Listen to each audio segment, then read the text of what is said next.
I, for one, had a bloody hard journey. And I'm not saying that as some sort of marketing gimmick that, oh, I had the hardest journey and I recovered. No, it's just reality. I didn't want to have that hard journey, but it was that hard. It was latched for years. It didn't budge. I tried absolutely everything. I did loads of work. I gave my life to it.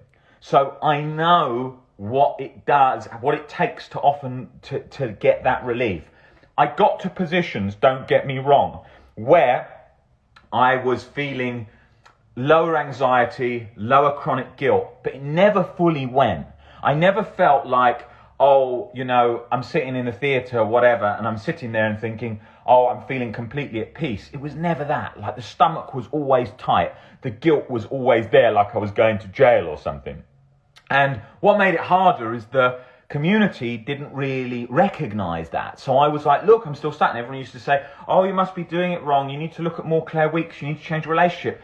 And I was like, I couldn't do more. Like I was working so hard. And then they'd say, oh, you're overworking. Okay, I'll cut the work back. And I did for 2 years. I then barely did much work. It didn't make a difference. Oh, you're observing it too much. No, I was too scared of the thing and I hadn't learned how to not be scared. That fact was the reality and still is today why so many people are stuck. And I still have just as a hard time today explaining to people why that's the case. Because today, that rhetoric of just meaningless thoughts all the time, oversimplified, what people don't realize is, yes, that makes people reassuringly calmer, makes them feel a bit happier in so many ways initially. But then when it doesn't work, they just sink into the background bit by bit and are like, I must be doing it wrong. I'll just go along. I'm sure it will get better. But it doesn't like that often. Claire Weekes' books, they were a game changer for anxiety sufferers, but they don't usually do enough to cut it for OCD. And I realized that years ago because I was in an OCD forum with lots of sort of anxiety veterans, guys in their 50s, 60s that recovered.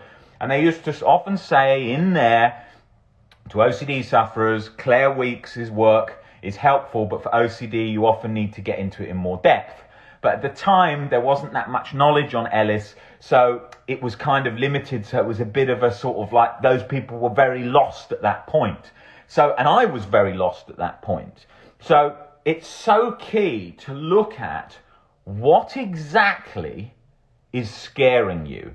Because if you weren't scared of that thing or that sensation, or being stuck with this forever, you wouldn't be feeling that chronic sensation.